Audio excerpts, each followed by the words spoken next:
पुरुषं महान्तम् आदित्यवर्णं तमसः परस्तात् तमेव विदित्वा अतिमृत्युमेति नान्यः पन्था विद्यते यनाय अकामो धीरः अमृतस्वयंभू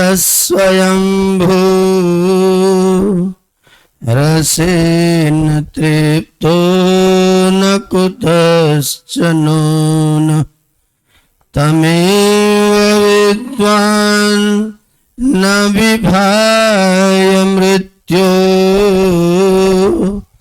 आत्मानं धीरमजरं युवानम् आत्मानं धीरमजरं युवानम्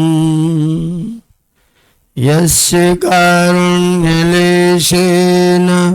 सर्वं सर्वत्र सिद्ध्यति संकल्पितं हृदाभीष्टं तं वन्दे जगदीश्वरं तं वन्दे परमेश्वरम्।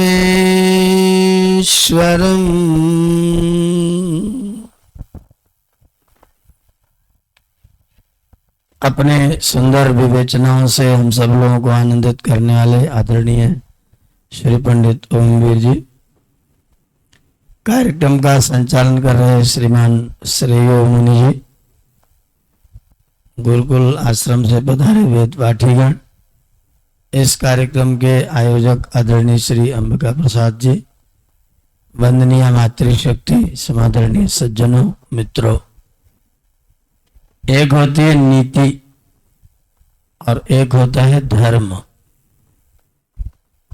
अभी जो आप सुन रहे थे शुक्र जी की, वो नीति है, वो धर्म नहीं है। लोगों में नीति में और धर्म के विषय में लोगों के मन में भ्रम रहता है। अगर मैं संस्कृत व्याकरण के आधार पर शब्द का विश्लेषण करूं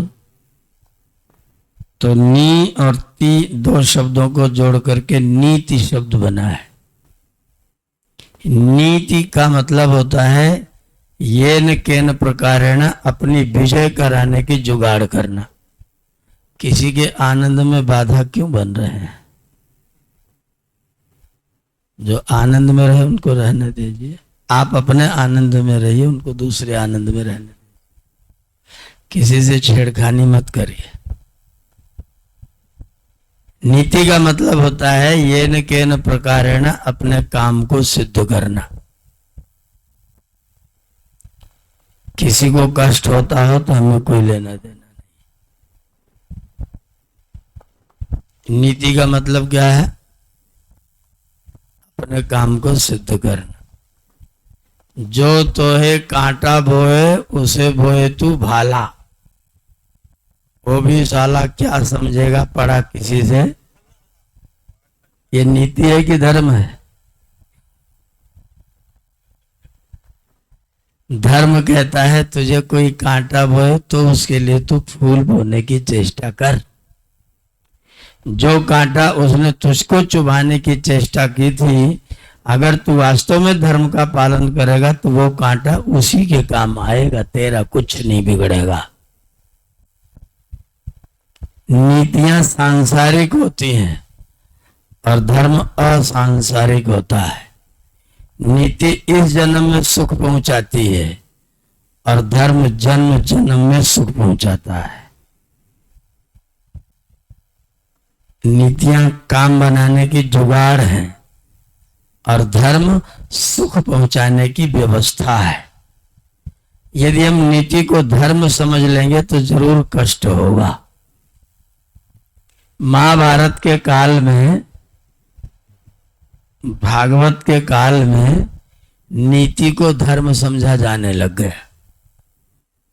शठे शाठ्यम, दुष्ट के साथ दुष्टता करनी चाहिए।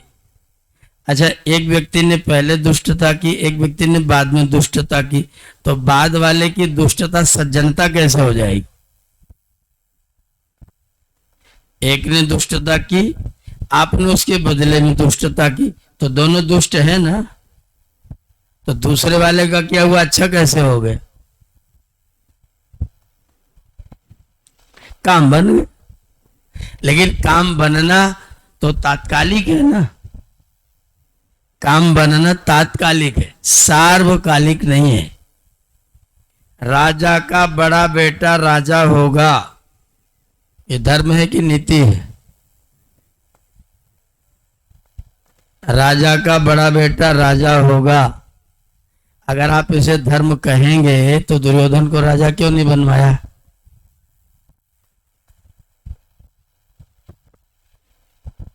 राजा का बड़ा बेटा राजा होगा, ये धर्म नहीं है। महाभारत के काल में लोगों ने कहा कि चुनौती को स्वीकार करना क्षत्रिय का धर्म है, चाहे वो युद्ध की हो चाहे वो जुए की हो। चुनौती को स्वीकार करना धर्म है, चाहे युद्ध हो चाहे जुआ हो। अगर आप इसे धर्म समझते हैं तो मैं आपको कहूंगा कि मास्टर साहब के छत के ऊपर वाली मंजिल चढ़ के कूद जाओ, मैं तुमको चुनौती देता हूं। बोलो कितने लोग स्वीकार करेंगे? तो धर्म है। धर्म को कोई व्यक्ति अस्वीकार नहीं कर सकता, नीति को अस्वीकार किया जा सकता है। धर्म सर्वदा सुखदायक। कोई ऊपर चढ़ करके कूदे, किसी को कहा जाए कूदो, ये धर्म है? नहीं, कदापि नहीं है। तो धर्म और नीति में बहुत बुद्धिपूर्वक अपने आप को, अंतर व्यक्ति को समझना चाहिए। उसने मेरे साथ ये किया तो मैं भी उसके साथ ये करूंगा, ये धर्म नहीं हो सकता। अगर ऐसा होता तो दुर्योधन ने भीम को खीर बना के खिलाया, और उस खीर में क्या मिलाया? जहर मिलाया। जब ये बात सबको पता चल गई तो युधिष्ठिर ने क्या करवाया? दुर्योधन को क्या करना चाहिए था? उसे भी खिला देना चाहिए था ना, खीर निमंत्रण में बुला के। लेकिन युधिष्ठिर ने ये काम किया, इसलिए युधिष्ठिर को हम लोगों ने क्या कहा? धर्मराज। आपने उसके साथ में गलत कार्य किया, फिर भी उस व्यक्ति ने गलत कार्य उसके बदले में नहीं किया। बदले में भी गलत काम करोगे तो गलत काम बदल के अच्छा काम नहीं होगा। बुरा काम होता है, गलत काम होता है, चाहे बदले में करो चाहे अदले में करो। इसलिए वास्तव में करणीय कर्म क्या है? धर्म। कोई बात किसी से छिपानी पड़े, ये धर्म नहीं, ये नीति है। दुनिया में रहने की जुगाड़ है। ऐसा काम करे क्यों कि छुपाना पड़े? ऐसा काम करे क्योंकि छुपाना पड़े? कहीं ना कहीं कुछ ना कुछ तो है घपला। फूलपुर एक कस्बा है आजमगढ़ में, वहां एक बहुत अच्छा मंदिर है। मैं वहां गया था एक कार्यक्रम के लिए। तो मंदिर में मेरे कार्यक्रम के शुरू होने से पहले महिलाएं भजन गा रही थी, और भजन क्या था? चाहे पत्नी कितनी प्यारी हो, पर भेद बताना ना चाहिए। चाहे पत्नी कितनी प्यारी हो, पर भेद बताना, और चाहे भैया कितना बैरी हो, पर भेद छिपाना। ठीक लग रहा है मामला? मामला ठीक है। जब भैया बैरी है, तो विभीषण की तरह राम से जाके मिलेगा? अब मिलेगा तो मरोगे,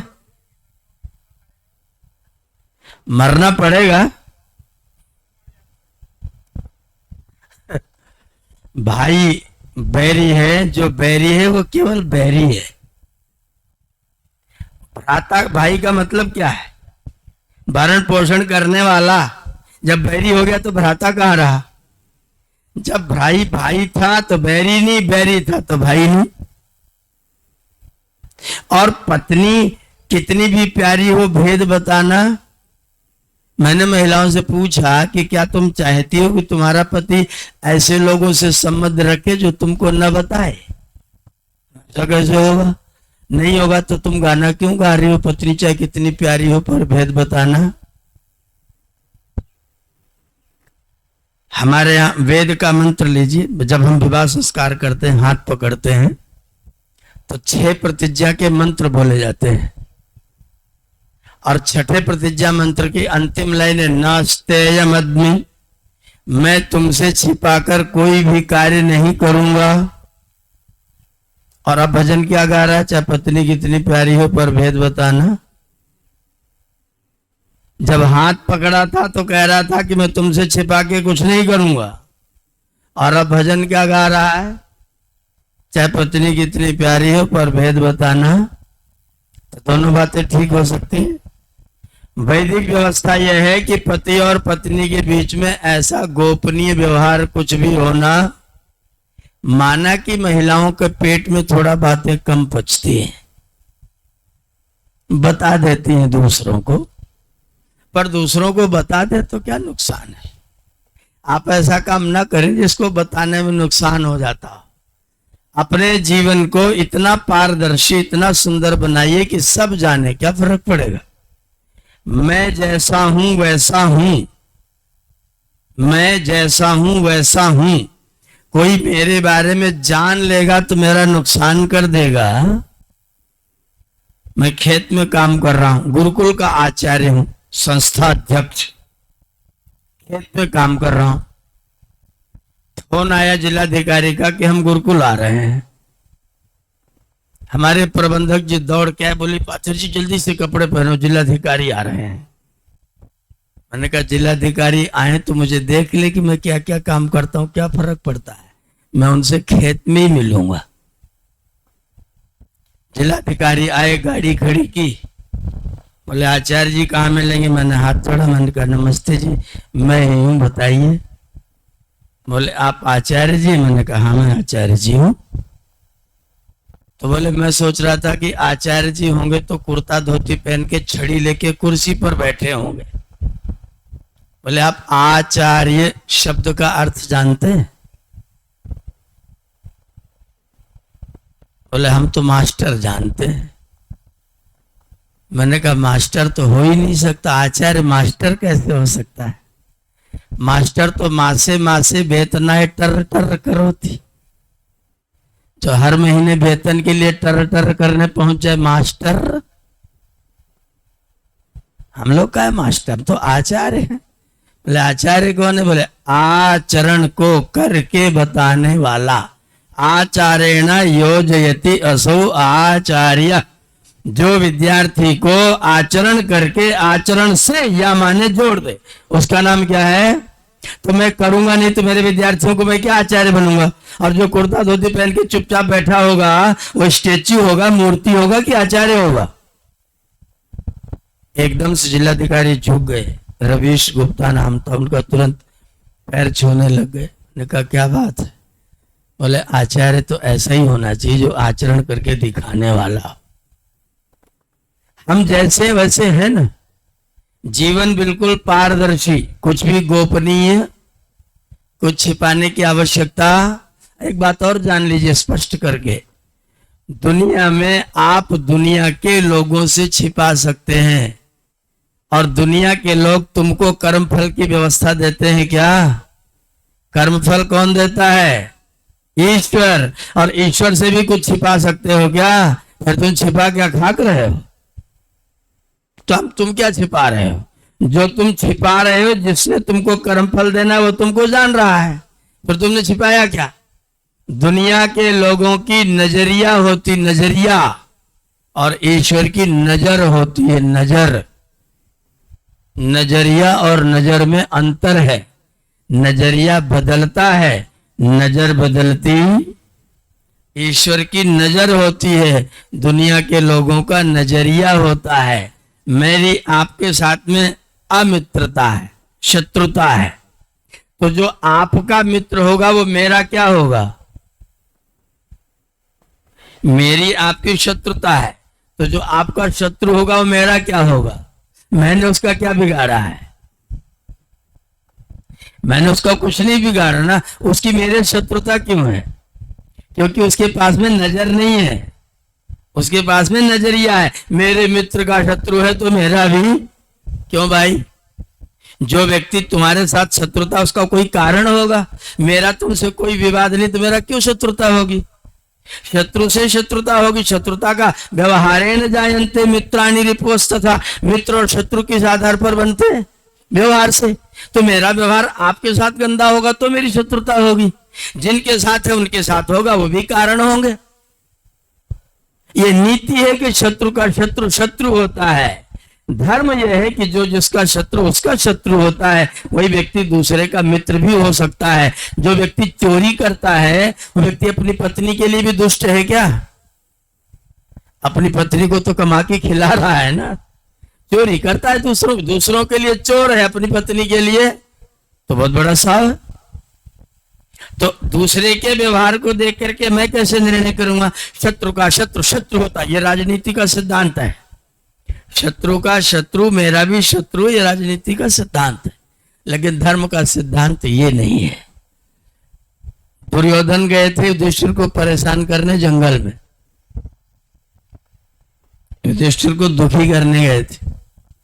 बीच में गंधर्वों का एक तालाब पड़ता था, वहां स्त्रियां नहा रही थी और ये उच्छृंखल थे। इन्होंने स्त्रियों को देखा तो वहीं तालाब के किनारे बैठ करके गिट्टी मारना शुरू कर दिया। गंधर्वों को पता चला तो उन्हें पकड़ करके बांध लिया।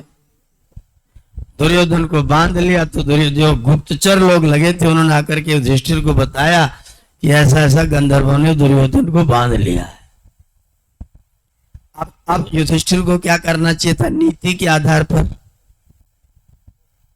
नीति के आधार पर तो अच्छा हुआ, और बांध के रखो नालायक को, फांसी की सजा दे दो उसको, मेरा शत्रु है वो। पर युधिष्ठिर ने क्या किया? भीम से बोले, भीम जल्दी से तैयार हो, अपनी गदा लो, जाके दुर्योधन को छुड़ाओ। भीम ने कहा पकड़ा गया तो मर जाने दो नालायक को, हमारे ऊपर कृपा करने आया था क्या? वन में आया था तुमको दुखी करने के लिए, उसे जाने दो। तुरंत युधिष्ठिर ने कहा भयम पंच शतम चते पर अन्य सा विवादे तु भयम पंच शतम चते। हमारी आपस में लड़ाई होगी तो हम 100 और 5 होंगे, पर दूसरों से लड़ाई होगी तो हम 105 होंगे। गंधर्वों ने हमारे भाई को पकड़ा, इसलिए तुम जाकर के 105 बन करके गंधर्वों को परास्त करो। दुर्योधन को दंड हम लोग बाद में दे लेंगे, पहले उनके शत्रु को जाकर के छुड़ाओ। ये धर्म कह रहा है। नीति क्या कह रही? मरने दो, अच्छा हुआ। धर्मराज युधिष्ठिर ने क्या किया? नहीं, दुर्योधन हमारा भाई है, भले हमारे साथ शत्रुता करता है, उसको हम देख लेंगे, उसके साथ आगे निर्णय करेंगे, लेकिन फिलहाल तो जाकर के उसको शत्रुओं के पंजे से मुक्त कराओ। तो मैं इसलिए आपको ये बात कह रहा हूं कि एक जीवन में नीतियां होती, एक जीवन में धर्म होते हैं। नीतियां सांसारिक व्यवहार के लिए, काम बनाने के लिए ठीक है, ठीक है, उनका भी कोई विरोध नहीं है। लेकिन धर्म के विरोध में अगर नीति खड़ी हो जाए और आपके सामने निर्णय करने का क्षण आए तो क्या करें? नीति पकड़े कि धर्म पकड़े? आपके पिताजी बुरा कर्म करते हैं, दुष्ट हैं। मेरे पिताजी दुष्ट हैं, मेरे पिताजी। नीति कहती कि दुष्ट का साथ नहीं देना चाहिए, और धर्म कहता है कि तुम्हारा पिता है इसलिए उसका आदर करना चाहिए। क्या करें बताइए? क्या करें?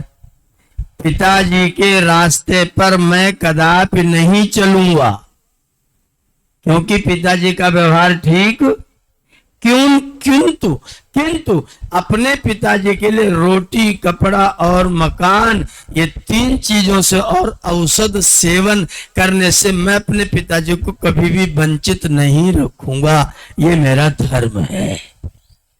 उनका अनुकरण करना मेरा धर्म नहीं है। अगर अनुकरण अनुकरणीय है तो करना धर्म है।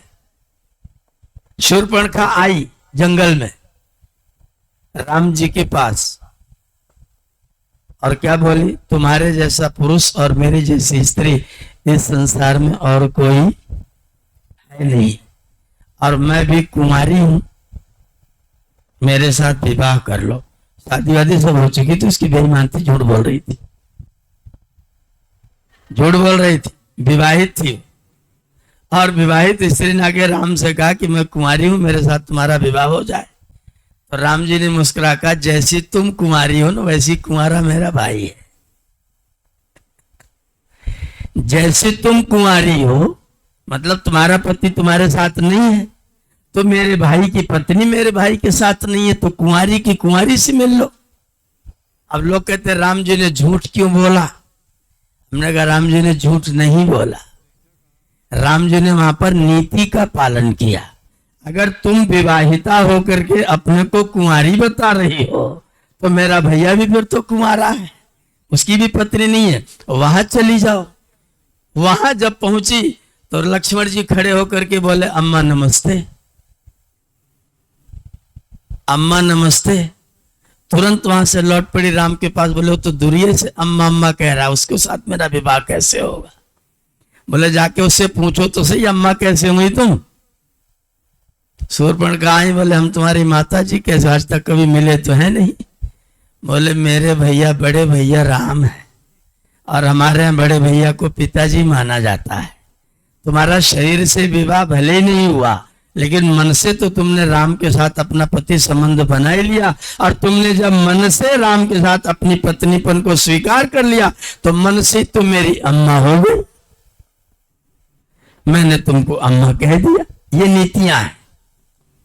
अब धर्म क्या है। शूर्पणखा ने कहा कि तुम्हारे पिताजी ने भी तो 3 विवाह किए हैं, तुम्हारी पत्नी है तो क्या फर्क पड़ता है, तुम्हारी तो कुल की परंपरा है 3-3 विवाह करने की, तो क्या फर्क पड़ेगा, तुम भी दूसरा कर लो। तब राम जी ने क्या कहा, मेरे पिताजी के प्रत्येक आचरण का अनुगमन करना मेरा धर्म, पिताजी की आज्ञा से उनके आदेश से वन में चले आना ये मेरा कर्तव्य है। लेकिन पिताजी का जो आचरण मेरे लिए अनुकरणीय नहीं है, मैं उस आचरण को करने वाला ये मेरा धर्म है। नीति यह है कि लक्ष्मण भी कुमार है, नीति है कि लक्ष्मण भी कुमार है, इसलिए कहा गया कि मेरा पिंड छोड़ दो। ये नीति काम बनाने के लिए नीति है। और धर्म क्या है, मेरे पिताजी के प्रत्येक आचरण का अनुकरण करना मेरा कर्तव्य नहीं है। तो हम सदा ये निर्णय करें अपने जीवन के व्यवहार में कि नीतियों को धर्म से नीचे रखें और धर्म को नीति से ऊपर करें। नीतियां तात्कालिक होती हैं, लेकिन धर्म सार्वकालिक होता है। धर्म कभी साथ नहीं छोड़ता है। यक्ष ने दृष्टि से पूछा कि वो बताओ जो मरने के बाद भी साथ में रहता वो कौन है। जो मरने के साथ, मरने के समय साथ में रहता वो बताओ, और मरने के बाद भी जो साथ रहता है वो बताओ। तो बोले जो व्यक्ति मरने वाला है उसका धर्म तो है दान, उसका साथी कौन है, दान। और मरने के बाद भी जो साथी उसका नाम क्या है, बोले उसका नाम है धर्म, जो मरने के बाद भी साथी है। मरने वाले का धर्म दान और मर जाने वाले का धर्म क्या है, धर्म है उसका मित्र। वो धर्म मेरा उस जन्म के लिए मित्र है, इस जन्म के लिए मित्र है। इसलिए हमको अपने जीवन में धर्मों का पालन करना। एक घर में देवरानी है, जेठानी है। जेठानी पहले आई है, देवरानी बाद में आई है। जेठानी बड़ी है, देवरानी छोटी है। अच्छा, दोनों बहू बन के आई है, तो दोनों बहू बन के आई है तो नीति क्या कहती है, दोनों बराबर के पट्टीदार हैं। नीति कह रही कि दोनों बराबर के पट्टीदार हैं। और धर्म क्या कह रहा है, छोटे भाई की पत्नी छोटी और बड़े भाई की पत्नी, और छोटों को चाहिए कि वो बड़ों का आदर करें और बड़ों को चाहिए कि वो छोटों को प्यार करें। धर्म क्या कह रहा है? बड़े छोटे का स्नेह करें और छोटे बड़ों का आदर करें। और नीति क्या कह रही है कि दोनों बराबर बराबर हैं, दोनों का बराबर अधिकार है, न तुम बड़े न हम बड़े, दोनों आकर के एक दूसरे से भिड़ेंगे, न तुम्हारी हम मानेंगे न हमारी तुम मानो। तो परिवार कैसा चलेगा? नीतियां और धर्म जो है बार बार आपके आड़े आएंगे। एक लड़का बोलता है मेरे पिताजी ने 15 साल तक मेरा पालन पोषण किया, 15 साल के बाद मैं वजीफा से पढ़ने लग गया, पढ़ने के बाद मैं सरकारी नौकरी करने लग गया, अब मेरे बाल बच्चे हो गए, मैं काफी बड़ा हो गया। पिताजी 60 साल के होकर के रिटायर्ड हो गए, 60 साल के बाद से मैं पिताजी का पालन पोषण कर रहा हूं। अब पिताजी 75 साल के हो गए, पिताजी 75 के हो गए और 60 साल के रिटायर हुए थे। 15 साल से अपने पिताजी का पालन पोषण मैं कर रहा हूं और बचपन से 15 साल तक पिताजी ने मेरा पालन पोषण किया। उन्होंने मेरा 15 साल किया, मैंने उनका 15 साल किया, 15 बराबर 15। नीति ठीक है ना? गुणा भाग ठीक है, कोई गड़बड़ी तो नहीं है।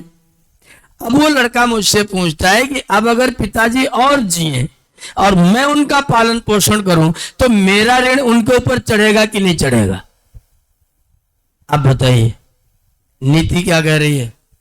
भाई 15 = 15, उन्होंने 15 किया, तूने 15 किया, मामला तो बराबर हो गया। अब अगर तू करेगा तो तेरा चढ़ेगा, ये नीति कह रही है। और धर्म क्या कह रहा है? मैंने उस बच्चे से पूछा एक बात बताओ, जब तुम अपने माता पिता को मिले थे तो कैसे थे, समर्थ थे कि असमर्थ थे?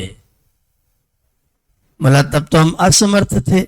मैंने कहा जब 15 साल का तुम्हारे पिताजी ने पाल के बड़ा किया तब तो हम समर्थ हुए कि असमर्थ हुए? बोले तब तो हम समर्थ हुए। मैंने कहा 60 साल के तुम्हारे पिताजी तुमको मिले, समर्थ थे कि असमर्थ थे? बोले समर्थ थे। मैंने कहा 75 साल के हो गए, समर्थ हुए कि असमर्थ हुए? बोले असमर्थ हो गए। मैंने कहा उन्होंने असमर्थ को समर्थ किया, तूने समर्थ को असमर्थ किया, बराबर कैसे हुआ? बराबर कैसे हुआ? 15 साल से 15 साल तो बराबर हो गया, लेकिन तूने असमर्थ को, तुझे उन्होंने असमर्थ को समर्थ किया और तूने समर्थ को असमर्थ किया, बराबरी कहां हुई? बराबरी कहां हुई? एक व्यक्ति ने आपकी खोपड़ी पर 3 किलो लोहा मारा, एक व्यक्ति ने आपकी खोपड़ी पर 3 किलो रुई मारी। एक ने 3 किलो लोहा खोपड़ी पर दे मारा, एक ने 3 किलो रुई खोपड़ी पर दे मारी। किसका ज्यादा हुआ? मामला 3 ही किलो है। वजन 3 ही किलो है, वजन 3 ही किलो है। खून किसके बहेगा? रुई वाले के। तो बराबर कैसे होगा? बराबरी देखो तो हर क्षेत्र में देखो, हर तरीके से देखो। वजन तो 3 किलो है, पर रुई का 3 किलो गट्ठर आपको नरम है, गुलगुला है, और लोहे का 3 किलो वो तो खोपड़ी में अंदर घुसेड़ देगा। और रुई क्या करेगी? तो बराबरी कैसे हुई? भले 3 किलो है लेकिन मामला बराबर। तो इसलिए जब आप तुलना करेंगे, जहां धर्म का मामला प्रतिष्ठित होगा वहां पर आपको बड़े का छोटे के साथ, छोटे का बड़े के साथ, किसने किसका कितना उपकार किया है, किसने किसका कितना उपकार किया है। एक व्यक्ति की जेब में 10 रुपए हैं, वो मजदूर है 300 रुपए कमाता है। ध्यान दीजिएगा, मजदूर है 300 रुपए कमाता है, 10 रुपए उसकी जेब में, उन्हें 10 रुपए दान कर दिए। उसका वेतन कितना है? 300 रुपए। एक व्यक्ति का वेतन 1.5 लाख रुपए है, उसका वेतन है 1500 रुपए। 1500 रुपए वाले ने 1000 रुपया दान किया और 300 रुपए वाले ने 10 रुपया दान किया। किसका दान ज्यादा हुआ? 10 रुपए वाला कि 1000 रुपए वाला? 10 रुपए वाले ने 300 रुपए में से 10% दान किया 10% दान किया, और 1,500 वाले ने 1,000 दान किया, तो क्या परसेंट दान किया? 75%। वो भी काट लिया, 66% ही दान किया। तो एक का दान 66% है और एक का दान 10% है। एक ने 1,500 में से 1,000 दिया है, दान देखने में तो 1,000 लग रहा है, लेकिन कमाने वाला 300 वाले ने 10 रुपया दिया। दान किसका होगा? कम मात्रा भले ही हो, लेकिन कमाई किसकी कितनी है, उसके आधार पर जब आप निर्णय करेंगे तो आपको धर्म पता चलेगा। धर्म से जब आप निर्णय करेंगे तब आपको सुकून मिलेगा, चैन मिलेगा, और नीति के निर्णय के आधार पर आपको चैन मिलने वाला। युधिष्ठिर ने द्रोणाचार्य जी को मारने के लिए बोल दिया अश्वत्थामा हता, अश्वत्थामा हता। बाद में जोड़ दिया नरोवा कुंजरोवा, मैं नहीं जानता कि हाथी मरा कि व्यक्ति मरा, असत्य बोल दिया। द्रोण मारे गए, द्रोण मारे गए, लेकिन जब सब कुछ हो गया और राजा बन गए युधिष्ठिर, तो गए भीष्म पितामह के पास। किसी ने कुरुक्षेत्र पढ़ा है? कुरुक्षेत्र रामधारी सिंह दिनकर का एक खंड काव्य है कुरुक्षेत्र। युधिष्ठिर जा करके रो रहे थे भीष्म पितामह के पैरों को पकड़ करके, पितामह मुझे बहुत ग्लानि हो रही है, मुझे सन्यास की दीक्षा चाहिए, मुझे सन्यासी होना है, मुझे जीते हैं। युधिष्ठिर की विजय हुई है और महाभारत जैसा संग्राम जीते हैं, लेकिन हृदय कचोट रहा है, हृदय चीत्कार कर रहा है। भीष्म पितामह से कह रहे हैं हमें सन्यास की दीक्षा चाहिए, मैं सन्यासी हो जाऊंगा। भीष्म पितामह का हाथ उठा और बोले अभी भी मैं तुमको मार सकता हूं। तुझे सन्यासी होना था तो 5 गांव मांगने के लिए क्यों भगवान को भेजा था? सन्यासी होना था ना। तो जब तू विराट राज में जब तेरा 13 साल पूरा हो गया था, तो तूने दूत क्यों भेजा था कि मेरा राज्य मुझको दे दो? उसी समय कहता मुझे सन्यासी बना दो, प्रेम से सन्यास ले लेता, चला जाता वन में। तब तो तुझे कम से कम 5 गांव चाहिए थे, तब तो तू शांति दूत भेज रहा था, 5 गांव चाहिए ही चाहिए। उसके बाद तूने 47 लाख लोगों की हत्या करवाने में सहयोग प्रदान किया, और अब तू कह रहा सन्यासी बनूंगा। अब जो तूने काम किया है उसका परिणाम तुझे भुगतना पड़ेगा, और राजा बन करके इन सारी विधवाओं के आंसू तुझको अपने हाथ से पोंछने पड़ेंगे। ये तेरी नैतिकता है, तेरी मॉरलिटी है, ये तुझे करना ही पड़ेगा। अब तुझे सन्यास नहीं मिलेगा, अब तो तुझे राजा ही बनना पड़ेगा। सन्यासी होना था तो युद्ध करने की आवश्यकता। जीता है युधिष्ठिर, लेकिन अंदर ग्लानि है। क्यों? क्योंकि धर्म बीच में से छूट गया, धर्म बीच में से छूट गया, नीतियां बीच में आकर के घुस गई। नीति के आधार पर विजय प्राप्त हुई, धर्म बीच में से रहित हो गया। जिसको पाया अलग किनारे कराने के लिए भीष्म पितामह से रास्ता पूछा गया, द्रोणाचार्य को अलग किया गया, कर्ण को अलग करने के लिए निहत्थे पर भी तीर चलवाया गया, और वहां पर तर्क दिया गया कि जब अभिमन्यु भी तो निहत्था था जब तुमने चलाया था। जैसे कहते अपनी लोकसभा राज्यसभा में बहस होती है ना, तुमने ऐसा किया, जब तुम प्रधानमंत्री तब तुमने भी तो ऐसा ही किया था। अरे भले आदमी, अब तू कर रहा है तो गलती कर रहा है, तो तब तुमने किया तब गलती करी, दोनों ही गलत हो ना। उसने गलत किया तो तेरा करना सही कैसे हो गया? जब वो गलत था तो तू भी गलत है। स्वीकार करो कि मैं गलती कर रहा हूं, और गलती का समाधान बताओ। उसका समाधान क्या है? वो कहते तो तुमने भी तो ऐसे ही किया था। तर्क क्या देगा? तुमने भी ऐसे किया था। जब वहां हुए थे तो नेहरू जी ने क्या किया था?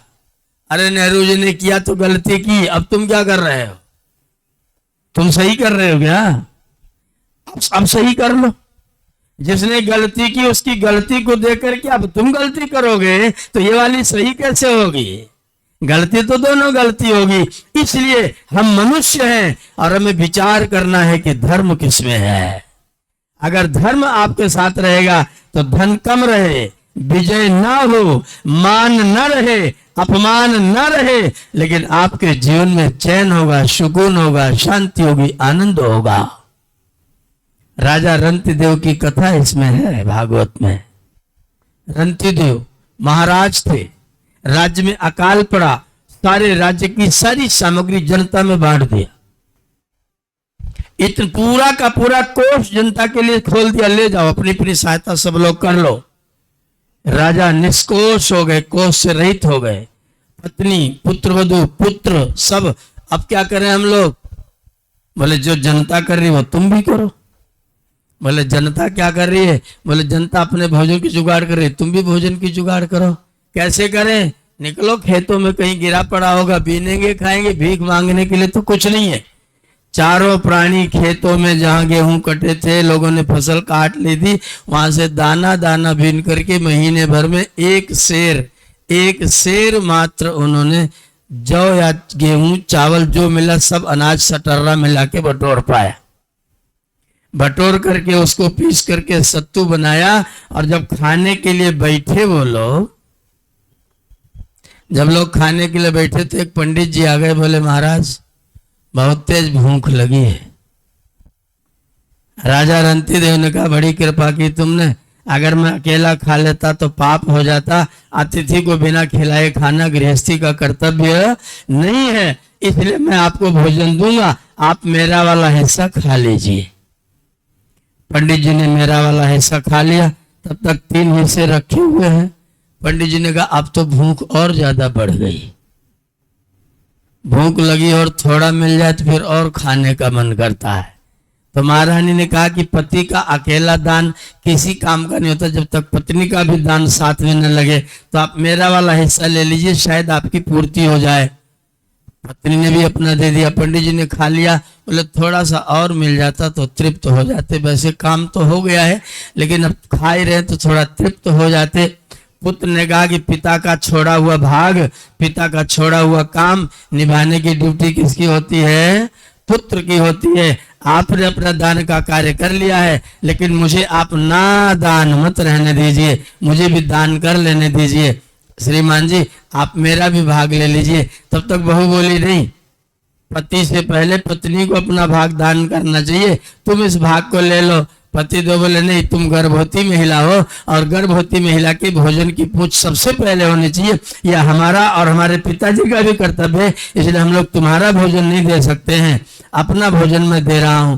पुत्र ने अपना भी भोजन दे दिया। 3 भोजन करके पंडित जी थोड़ा सा मुस्कुराए, बोले अब तृप्ति हो गई? बोले बस थोड़ा सा रह गया, हाथी निकल गया, पूंछ और बाकी रह गई है। तो बहू रानी ने कहा तो फिर पूछियो, आप प्रयोग कर लीजिए। उन्होंने भी अपना भाग दे दिया। चारों व्यक्तियों ने जब अपना भाग दे दिया तो उसी समय इंद्रदेव प्रसन्न हुए और जो अकाल पड़ा हुआ था, इतनी घनघोर वर्षा हुई कि पूरा राज्य जलमग्न हो गया, सब तृप्त हो गई, पूरी धरती तृप्त हो गई। अब फिर से अनाज पैदा होगा, सारा अकाल लोगों का मिट गया। अब इन चारों को क्या मिला होगा, जरा कल्पना करके सोच के देखिए। राजा रंतिदेव को, उनकी पत्नी को, पुत्र को, पुत्रवधू को क्या मिला होगा? और अपना भाग खा लिया होता तो क्या मिला होता? खा लिए होते तो भूख तो मिटी होती, खा लिया होता तो भूख मिटी होती, लेकिन खिला दिया तो आत्मतुष्टि मिली होती। और शरीर की भूख की अपेक्षा आत्मा की संतुष्टि ज्यादा महत्वपूर्ण होती है, ज्यादा कार्यशाली होती है, ज्यादा प्रभावी होती है। यह धर्म का मामला है। वो कहता है मुझे ना मिले तो भी मैं सुखी हो सकता हूँ। नीति का मामला है कि मुझे मिलना ही चाहिए, नहीं तो मैं सुखी नहीं हो सकता हूँ। तो मनुष्यता धर्म में है, मनुष्यता नीति में नहीं है। अगर आपको मानव धर्म को जानना है, अगर आप धर्म की पहचान करना चाहते हैं और वास्तव में जीवन में सुख भोग भोगना चाहते हैं, तो किस रास्ते पर चला जाए? धर्म के रास्ते पर चला जाए। धर्म में कष्ट हो सकता है, धर्म में तपस्या हो सकती है। माता जी को पैर में दर्द हो रहा है, माता जी के सासू जी के पैर में दर्द हो रहा है और बहू रानी को नींद आ रही है। नीति क्या कहती है?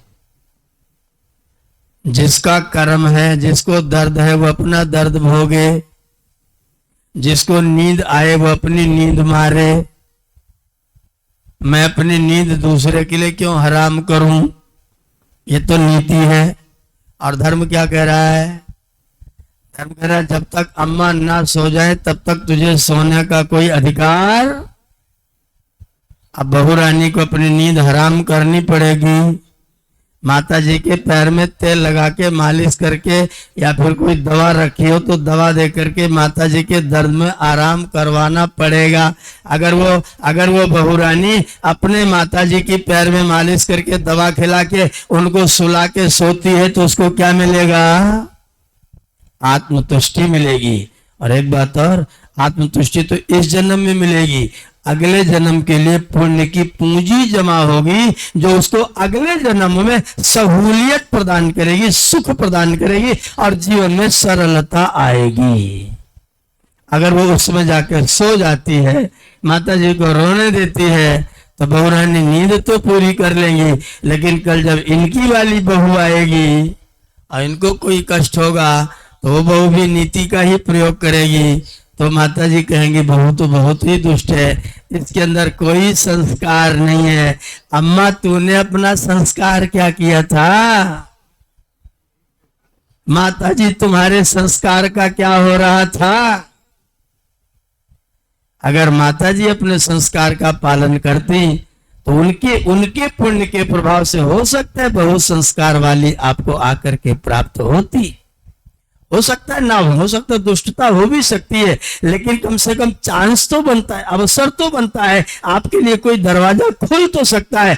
आपने सेवा ना करके आपने अपना दरवाजा बंद कर लिया। अपने पुण्य के दरवाजे को बंद करने की कोशिश कभी नहीं करना।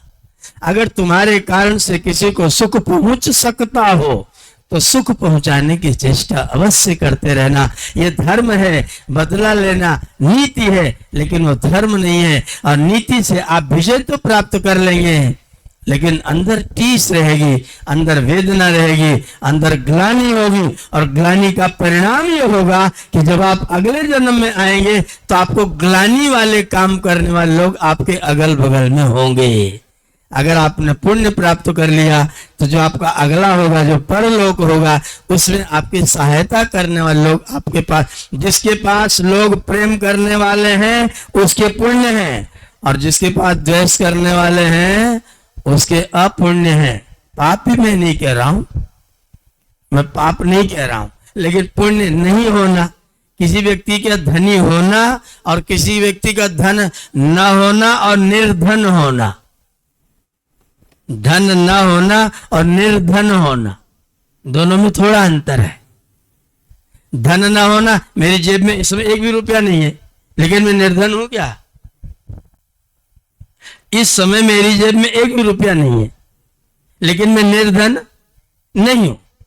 तो धन न होना कभी भी हो सकता है, लेकिन निर्धन होना वो दुर्भाग्य से होगा। तो निर्धन, अब मैं किसी को पापी नहीं कहूंगा, लेकिन पुण्य न होना तो जरूर होगा। अगर पुण्य होता तो जीवन में सहजता होती, सरलता होती, लोग आपकी बात मानने वाले होते। आपस में 2 पिता लोग बात कर रहे हैं, ऐसा कर लो, बोले तुम्हारे पुत्र तुम्हारी बात मान जाते हैं, तुम्हारा तो हो जाएगा, हमारे साले कोई बात ही नहीं सुनता है, हमारा कैसे होगा?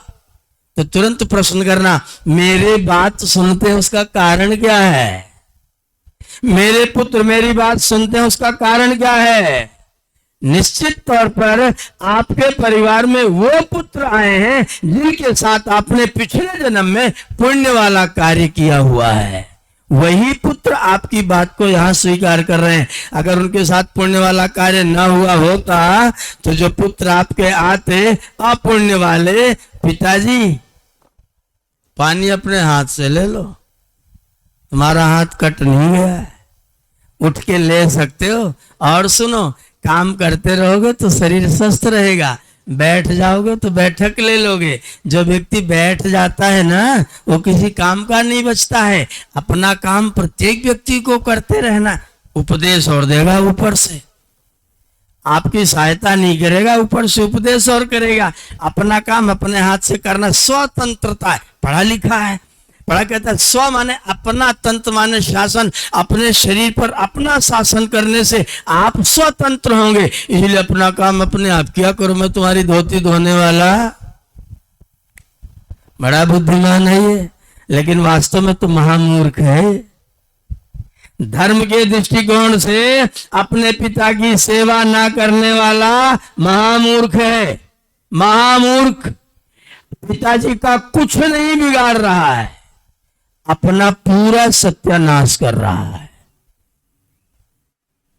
अपना पूरा सत्यानाश कर रहा है। पिताजी का कुछ नहीं बिगड़ेगा। पिताजी तो अपना काम करेंगे, अच्छी बात है, पिताजी अपना काम कर लेंगे। और एक बात मैं तो और मानता हूं, अगर पुत्र लोग पिताजी के साथ दुर्व्यवहार करें तो अच्छा है। कल मैं रात को कथा सुना रहा था, माता जी को सांप काट लिया तो नारद बोले अच्छा हुआ। क्यों? क्योंकि माता जी जिंदा रहती तो मुझको सन्यास के मार्ग पर जाने न देती। तो अगर पुत्र लोग बहुत सेवा करेंगे तो आप वानप्रस्थी कैसे होंगे? सन्यासी के तो पुत्रों में मजा आएगा ना। तो मजा आएगा तो फिर वानप्रस्थ सन्यास का क्या होगा? इसलिए पुत्र लोग ना करें तो कम से कम वानप्रस्थ होकर के अपना मार्ग तो नारद वाला होगा, वो कल्याण वाला मार्ग होगा। लेकिन पुत्र ना करेगा तो नुकसान पुत्र का बहुत बड़ा होगा, क्योंकि उसने अपने लिए गड्ढा खोद लिया, आगे के लिए उसने अपना गड्ढा खोद लिया। इसलिए मेरा निवेदन है, धर्म की बात को स्वीकार करके जितना संभव हो सके दूसरे को सुखी करने की चेष्टा प्रत्येक व्यक्ति को, तन हो तो तन से, धन हो तो धन से, और तन और धन दोनों ही ना हो तो कम से कम मन से ही दूसरे का हित जरूर सोचते रहना। क्योंकि मन से सोचे हुए के भी संस्कार आपके चित्त के ऊपर जा करके पड़ते हैं। इसलिए किसी का बुरा न सोचो, सोचो तो अच्छा सोचो, और कर सको तो अच्छा करो, करो तो अच्छा करो। किसी को भी ये कोशिश करो कि मैं किसको कितना सुखी कर सकता हूं और मैं किसको कितना संतुष्ट कर सकता हूं। अगर आप थोड़े से विनम्र होकर के झुक जाएंगे ना, तो लोग सोचेंगे कि ये तो कायर है, डरपोक है। लेकिन वास्तव में आप कायर डरपोक नहीं हैं, आप विनम्र हैं। और आपने अपने लिए, अपने जीवन के लिए कुछ सरल लोग, कुछ सहज लोग अपने अगल बगल में पैदा करने का बीज बना लिया है, जो परमात्मा आपके अगल बगल में सरल लोगों को पैदा करेंगे और आपका जीवन सहज और सुखद होगा। पड़ोसी क्यों झगड़ा कर रहा है हमसे? पड़ोसी क्यों झगड़ा कर रहा है? हमने देखा हमारे बाजार में एक सज्जन से सवेरे सवेरे घूमने निकला, झाड़ू लगा रहे हैं, और झाड़ू लगा के जब बाहर निकले तो पड़ोसी की तरफ को 4 झाड़ू मारा और सारा कूड़ा पड़ोसी के सामने करके फट से अंदर भाग गए, घुस करके दरवाजा बंद कर लिया। मैं आश्चर्यचकित खड़ा होकर देखता रह गया, भला आदमी इसी कूड़े को 1 मिनट और लगा के भर लिया होता, सामने कूड़ादान रखा हुआ नगर पालिका का, वहां डालाया होता। इसने वो काम नहीं किया। मैं बड़ा बेचैन हुआ, मैंने कहा इसने ऐसा क्यों कर दिया। तब तक पड़ोसी झाड़ू लगाते हुए बाहर निकले, उनने उसी कोड़े को इसके सामने कर दिया, वो भी अंदर घुस गए। अब जिसने पहले झाड़ू लगाई थी उसकी झाड़ू क्या लगी? उसकी मेहनत बेकार गई कि नहीं गई? जितना झाड़ा था उतना ही कूड़ा उसके घर में आकर के पड़ गया। तो उसके जो झाड़ू लगाने में जो उसने टाइम लगाया था, उस टाइम का क्या हुआ? तुमने पड़ोसी का बिगाड़ा, पड़ोसी ने तुम्हारा बिगाड़ा, दोनों ने बिगाड़ा ना। कदाचित बनाते तो शायद एक का तो बना रहता, और दूसरा वाला पड़ोसी अगर दोनों का कूड़ा फेंक लिया होता तो इसकी तो आगे की बन जाती। हम क्या सोचते हैं, अगर हम ऐसा कर लेते तो वो बहुत नालायक है, रोज मेरे घर में कूड़ा डाल के जाएगा। कूड़ा डाल के जाएगा तो आपका नुकसान करेगा, आपको सेवा करने का मौका मिलेगा तो परिणाम आपके लिए सुखदायक होगा। सेवा धर्म परम गहन योगिनाम अप्यगम्य। बड़े से बड़े योगी से भी ज्यादा बड़ा योग किसी की सेवा करके उसको संतुष्ट करना है। माताओं बहनों, जितना हम सेवा करके दूसरे को संतुष्ट कर लेते हैं उतना हमारा ज्यादा बड़ा योग होता है। हम लोग भगवान की कथा सुन रहे हैं। महाभारत में जब काम बंट रहा था ना, तो लोगों ने कहा राजसूय की अग्र पूजा कौन प्राप्त करेगा? बोले कृष्ण प्राप्त करेंगे। बोले विद्वानों की पत्तल कौन उठाएगा? कृष्ण तुरंत खड़े हो गए, बोले कृष्ण उठाएगा। पत्तल कौन उठाएगा? हम उठाएंगे। आने वाले अतिथियों का पैर कौन धुलाएगा? हम धुलाएंगे। पानी हम लेके आएंगे, पैर हम धुलाएंगे, पत्तल हम उठाएंगे। ये सेवा का काम हमको सौंप दो। कृष्ण भगवान छोटे हैं कि बड़े हैं? आप ज्यादा बड़े हैं कि कृष्ण भगवान ज्यादा बड़े हैं? वो तो छोटा बन करके सेवा करने को तत्पर है और आप राजा बाबू कुर्सी में से उठ नहीं रहे। कौन बड़ा? व्यक्ति के ध्यान दीजिए, जिस व्यक्ति के जिस कृत्य से जितना ज्यादा लोगों को सुख होता है उतना ही वो व्यक्ति बड़ा होता है। जिसके कार्यों से जितने ज्यादा लोगों को सुख होता है वह व्यक्ति उतना ही बड़ा होता है, और जिसके कार्यों से जितने लोगों को कष्ट होता है वो व्यक्ति उतना ही ज्यादा तुच्छ होता है। चाहे कितने बड़े पद पर हो, चाहे जितनी बड़ी कुर्सी तोड़ रहा हो, लेकिन वास्तव में वो तुच्छ है, वास्तव में वो बड़ा व्यक्ति नहीं है। बड़ा व्यक्ति वो है जिसके कारण से दूसरों को सुख पहुंचता है, दूसरों के जीवन में सरलता और सहजता आती है। तो हम धर्म का पालन करते हुए बड़े व्यक्ति बने, अपना काम बनाने के लिए नीतियों को आवश्यकता आती है, आवश्यक पड़ने पर कहीं किसी रूप में प्रयोग करें। अगर वहां भी धर्म का पालन हो सकता हो तो धर्म को ही गले लगाएं। मैं धर्म का पक्षधर हूं, नीतियों का पक्ष में नहीं लेता। मैं धर्म का पक्ष लेता हूं और मैं चाहता हूं कि हम लोग धर्म का पालन करते हुए अपने जीवन को सुंदर और पवित्र बनाने की चेष्टा करें। जिसके जीवन में जितना धर्म है, यतो धर्मः ततो जयः, जहां पर धर्म है वहीं पर विजय है। तो आपकी विजय तब हो वो धर्म के द्वारा हो, वास्तविक विजय वही होती है। हम संसार में विजयी हों और संसार को सुखी करने का प्रयत्न करें। आपने मेरी बात को ध्यानपूर्वक सुना, आपका बहुत बहुत धन्यवाद करते हुए मैं अपनी वाणी को इस समय के लिए विरमित करता हूं। ओम शम।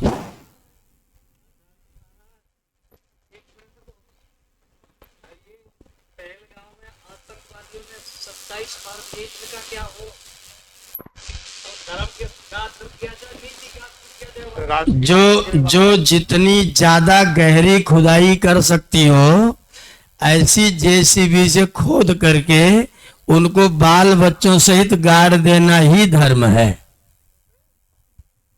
आतंकवादी आपने कहा ना, तो फिर आतंकवादी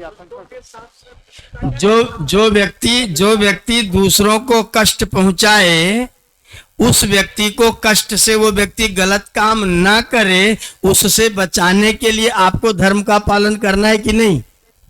और वो अगर जिंदा रहेगा तो धर्म करेगा कि अधर्म करेगा? धर्म करेगा। तो मरेगा तब धर्म करेगा। तो धर्म क्या कहता है? धर्म कहता है कि दुष्ट व्यक्ति अगले दिन का सूरज ना देखने पाए। वो नीति नहीं है, वो धर्म है। वो धर्म है। आप नीति की व्याख्या कर सो रहे थे। उसने निरपराध लोगों को मारा और हमने उसके ऊपर कृपा करने के लिए उसको दंडित किया। अगर वो जिंदा रहेगा तो क्या करेगा? अपना जीवन बिगाड़ेगा कि बनाएगा? दुष्ट व्यक्ति जिंदा रहेगा तो क्या करेगा? दुष्टता करेगा। तो हमारा धर्म क्या कहना चाहिए? उसको दुष्टता से बचाना। एक ही तरीका है दुष्टता से बचाने का। जिसका स्वभाव दुष्ट है उसको दुष्टता से बचाने का एक ही तरीका है, न जीवित ना। वो अलग चीज है। सठे साठे समाचार की नीतियां नहीं। यहां तो बिल्कुल धर्म का पालन, ये धर्म है। व्यक्ति को, किसी व्यक्ति को दुष्टता से बचाना तो हमारा धर्म है। आप मुझसे गलती करें, मैं आपसे गलती करें, सठे साठे हम समाचार है। व्यक्ति से, ओमवीर जी, व्यक्ति से गलती करे, सठे साठे समाचार है, वहां नीति है। व्यक्ति से गलती करे, सठे साठे समाचार है, वो नीति है। वहां धर्म यह है कि आपको व्यक्ति को प्रीति पूर्वक धर्मानुसार यथा योग्य व्यवहार करके आपकी प्रीति को दूर किया जाए। लेकिन जो निरपराध व्यक्ति को जाति पूछ पूछ के मार रहा है, वो शठ कहां है? वो कहां शठ है? वो शठ नहीं है। जो व्यक्ति सज्जन है लेकिन दुष्टता करता है किसी व्यक्ति विशेष के साथ, उसकी परिभाषा है शठ। शठ की धातु शठ धौर्त्य, वो धूर्तता करता है। जो इस तरह से आतंक कर रहा है उसको परिभाषा में शठ नहीं है, वो तो अपराधी है। और अपराधी को अपराध से बचाने का एक ही तरीका है, मृत्युदंड। वो धर्म है उसको मृत्युदंड देना, और ऐसा दंड देना कि जिससे और भी लोग देख करके डरें और उस तरह के काम करने से बचें। कठोरतम दंड शीघ्र ऐसे लोगों को दिया जाना चाहिए। गलतियां हमारे पुरखों ने की हैं, हमारे पुरखों ने गलतियां की हैं। कश्मीर समस्या नहीं है, कश्मीर की समस्या बनाई गई है। बुद्धिपूर्वक समय लगा करके कश्मीर की समस्या बनाई गई है। आप मेरे घर में आओ लड़ाई लड़ने के लिए और मेरे बरामदे तक चढ़ के चले आओ, उसके बाद मैं लाठी उठाऊं और आपको वहां तक भगा के ले जाऊं। उसके बाद हम दोनों बैठे और पंचायत करें और हम ये कहें कि वो लोग बरामदे तक आ गए थे तो बरामदे तक उनको रहने दो। ये न्याय है? आप बताइए, न्याय का कितने लोग समर्थन करते हैं? जो व्यक्ति बरामदे तक आ गए थे, अब तो वो आ ही गए थे, तो उनको यहां तक आने दो। कश्मीर में यही हुआ। 16 अक्टूबर 1947 को पाकिस्तान ने भारत के ऊपर आक्रमण किया। 15 अगस्त को हम लोग आजाद हुए और 16 अक्टूबर को उन्होंने आक्रमण किया। 3 महीने तक लड़ाई चली। 3 महीने में राजा हरि सिंह ने 5 पत्र भारत सरकार को लिखे। एक भी पत्र का जवाब भारत सरकार ने वहां तक नहीं पहुंचाया। अंत में हरि सिंह ने अपनी पत्नी को पत्र लेकर के भेजा कि जाओ और व्यक्तिगत मिलकर के सामने बात करके आओ। राजा मूर्ख था, उसको पत्नी को नहीं भेजना चाहिए था, मूर्ख था, उसको पत्नी नहीं भेजना चाहिए था, उसको खुद आना चाहिए था। उसने पत्नी को भेजा। यहां करके मीटिंग हुआ, जनरल सेना के बैठे, आदरणीय पटेल जी बैठे, नेहरू जी बैठे और ये पत्रवाहक महारानी जी बैठी, बातचीत चली। पाकिस्तान ने आक्रमण किया है, आप क्या चाहते हैं? नेहरू जी ने प्रवचन करना शुरू कर दिया। अगर हम इस समय, हमारे पास इतनी सेना नहीं है, वो एरिया बहुत ज्यादा विकराल है, वहां पर हमारी सेना जा नहीं सकती है, एक बार में 15-20 से ज्यादा लोग जा नहीं सकते हैं, उधर से पूरी सेना है, हम उनके आक्रमण का जवाब कैसे देंगे? पटेल जी ने पूछा, यू वांट कश्मीर और नो? तुमको कश्मीर चाहिए कि नहीं? एक वाक्य में बोलो, भाषण बाद में सुनाना। तुम कश्मीर चाहते हो कि नहीं? नेहरू जी बोले, वी वांट कश्मीर। तुरंत पटेल जी ने सेनाध्यक्ष को कहा, सुन लिया ना प्रधानमंत्री क्या कह रहे, हमको कश्मीर चाहिए, अब कोई मीटिंग नहीं, तुम उठो भगो यहां से। मीटिंग खत्म।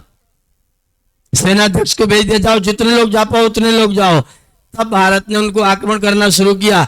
और जब हम रावलपिंडी पहुंचने की जुगाड़ कर रहे थे, सेनाध्यक्ष ने कहा कि हमें 24 घंटे के टाइम और दे दो, हम उनको उनकी सीमा से और अंदर घुसेड़ के आएंगे। तो यहां समझौता हो गया। और समझौता क्या हुआ कि जहां तक वो आए थे वहां तक उनको दे दो, ये समझौता हुआ। उसका नाम है POK, पाक अधिकृत कश्मीर। सारी लड़ाई की जड़ POK है। क्यों है? क्योंकि पाकिस्तान को भारत में घुसने के लिए पहाड़ क्रॉस करना पड़ता है। जब POK उनका हो गया, मान लीजिए आपका यहां से वो सड़क बाउंड्री है, सड़क इस पार आने के लिए आपको सड़क पार करनी पड़ेगी। हमने कहा चलो एक कुटिया तुम यहां भी बना लो। अब जो सड़क पार करके आएगा वो तो अपनी कुटिया में जा रहा है, उसको तुम क्या कहोगे? वो अपनी कुटिया में आ रहा है और कुटिया में आकर के यहाँ कोई सीमा नहीं, कोई पहाड़ नहीं, कोई पार करने की जुगाड़ नहीं, वो तो फटाफट भारत में घुस जा रहा है। अगर हम POK उनको न दिए होते, उसमें समझौता किए होते, तो उनको पहाड़ी पार करके आनी पड़ती। और हम सब लोग जानते हैं छत पर खड़ा हुआ व्यक्ति 100 व्यक्तियों का सामना अकेला कर सकता है और नीचे खड़ा हुआ व्यक्ति 10 लोगों से भी पिट सकता है। अगर वो पहाड़ी आपके पास में होती तो आप पहाड़ी पर अगर एक लाइन सैनिकों की बना देते तो उनको यहां आने में संभावना नहीं होती। पाक अधिकृत कश्मीर जो हमने समझौता किया, इतना इतना मूर्खता का समझौता, हम कैसे इसको ठीक कर सकते हैं? वो कहते बरामदे तक आ गए तो बरामदा उनको दे दो, बाकी तुम ले लेना। मेरे बरामदे में, मेरे घर में वो घुसे आक्रमण करके, मैंने उनको भगा दिया सड़क तक, आपने फिर बरामदा तक लौटा दिया। ये समस्या हमारी बनाई हुई है और उसका परिणाम आज हमारा देश 47 से लेकर के आज तक भुगत रहा है, आज भी भुगत रहा है और ऐसे ही भुगतता रहेगा जब तक पाक अधिकृत कश्मीर को भारत छीन नहीं लेगा। इसलिए मैं तो भारत सरकार से निवेदन करता हूं कि आज तुरंत आक्रमण किया जाए और पाक अधिकृत कश्मीर को तुरंत कब्जे में लिया जाए। जब तक पीओके रहेगा तब तक कश्मीर समस्या का दुनिया की कोई ताकत समाधान नहीं कर सकती। इसलिए भारत सरकार को चाहिए तुरंत आक्रमण करें और पीओके को जबरदस्ती मार करके छीन ले। सारी दुनिया के देशों ने कह दिया कि हम आपके साथ हैं, आप आतंकवाद का सफाया करिए, हम आपकी सहायता करेंगे। इससे अच्छा वातावरण भारत सरकार को कभी नहीं मिलेगा। तुरंत आक्रमण करके पीओके वापस लेना चाहिए। पीओके वापस माने कश्मीर समस्या हमेशा के लिए समाप्त। ये धर्म है, इस धर्म का पालन हमको करना चाहिए। अगर नहीं करेंगे तो जो लोग आज सरकार में हैं और धर्म के नाम पर डंका बजाते फिरते हैं, उनका डंका किसी काम का नहीं, वो डमरू बन जाएगा, डंका नहीं रह जाएगा। पीओके बीमारी है, रोग है। वो उन्होंने शत्रुओं को अपने घर में बसाने की जुगाड़ किया है। शत्रु मेरे घर में है तो घर में घुसने में दरवाजा खुलेगा, घुसेगा। शत्रु को वहां रोको ना जहां दरवाजा खोलना मुश्किल हो जाए। हमने उनको यहां बसा लिया और वो जनता जो है वो तो उन्हीं का समर्थन, उनको बिरयानी खिलाती, उनको भोजन देती और पैसा 57 देश उनके पैसा देने की, चाहे जितना पैसा ले लो, 57 देशों से अलिधक पैसा आ रहा है। उनको खूब पैसा मिलता है, तुम आतंकवादी बनो, तुमको हम पैसा देंगे, उससे हमें राजनीति करने का मौका मिलेगा, विवाद करने का मौका मिलेगा, झगड़ा झंझट, जितना जितना झगड़ा होगा उतने उतना हमारा पेट पोषण बढ़िया सा होगा। ये राजनीति है। धर्म ये कह रहा है कि आप अपनी जमीन का एक कोना भी किसी को कब्जा मत करने दीजिए। ये हमारा धर्म। माता भूमि पुत्रो अहम पृथिव्या, धरती मेरी माता है, मैं धरती का पुत्र हूं। तो पुत्र का क्या धर्म है माता के प्रति? माता की टांग कोई और ले जाए, आंचल कोई और ले जाए। मेरी माता का 1 इंच 1 अंश भी कोई व्यक्ति नहीं ले जा सकता है। अगर ले जा रहा है, हमारी कमजोरी, हमारी नालायकी है। इसलिए हमें हमारा पीओके चाहिए। ये हमारे देश की जनता को आंदोलन करके मांग करना चाहिए। सब लोग फेसबुक पर लिखो, सब सोशल मीडिया पर लिखो, हमें पीओके चाहिए, नहीं तो कश्मीर समस्या कभी बंद नहीं होगी, हो ही नहीं सकती है। वह हमने बनाई है, उस समस्या का समाधान पीओके वापस लेने में ही है। यह आपको अवश्य करना पड़ेगा। धन्यवाद।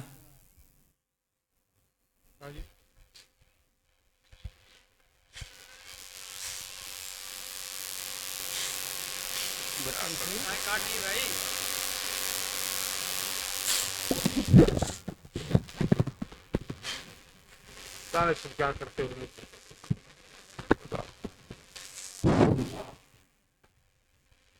आज की कथा में माताओं की संख्या अधिक है। मैं माताओं का हृदय से धन्यवाद करता हूं। आप लोगों से भी निवेदन है, सायंकाल कथा कब से होनी चाहिए बताइए? 8 बजे से 7 बजे से? अरे आपने कहा 7 बजे से, मैं उनसे पूछा हूं कब होना चाहिए। चलिए मौन है आप, समय से आइए, अधिक संख्या में आइए। इतना बढ़िया, जहां तक मुझे जानकारी है, हमारे अभी पिछले वक्ता आचार्य जी ने कहा उम्र को नहीं बताना चाहिए, मैं नहीं बताऊंगा, लेकिन जितनी जानकारी है मुझे, नीति और धर्म की इतनी व्याख्या मुझे नहीं जानकारी है। नीति क्या है आपने सुना, धर्म का पालन करने के लिए धर्म पर अडिग रहना चाहिए। इसलिए ज्यादा से ज्यादा संख्या में आवे। ये 8 दिन तक कथा चलना था, 4 दिन तो निकल गया। हम लोग रविवार, सोमवार, मंगल, बुध 4 दिन बचा है। इसलिए अपने समय को सही दिशा में लगावे। मैं कार्यक्रम को समाप्त करने से पहले आचार्य जी से निवेदन करता हूं कि शांति पाठ के साथ प्रातःकालीन सभा के घोषणा करें। आचार्य जी। ओम द्यौः शान्तिरन्तरिक्षं शान्ति पृथिवी शान्तिराप शान्तिरोषधयः शान्तिः वनस्पतयः शान्तिर्विश्वे देवा शान्तिर्ब्रह्म शान्ति सर्वं शान्ति शान्तिरेव शान्ति सामा शान्तिरेधि। ओम शान्ति शान्ति शान्ति। जबले सो अभय। धर्म की जय। मर्यादा पुरुषोत्तम भगवान श्री रामचंद्र की जय। योगिराज भगवान श्री कृष्णचंद्र की जय हो। ब्रह्मर्षि गुरुवर विरजानंद दंडी की जय। महर्षि दयानंद सरस्वती की जय। भारत माता की जय। गौ माता का पालन हो। देश जाति धर्म पर बलिदान होने वाले वीर वीरांगनाओं की जय हो। ये सत्पुरुषों की जय हो। ये नारियों की जय हो। गौ माता का पालन हो। वेद की ज्योति जलती रहे। यज्ञ की ज्योति जलती रहे। ओम का झंडा ऊंचा रहे। सत्य सनातन पवित्र वैदिक धर्म की जय हो। वैदिक ध्वनि। ओम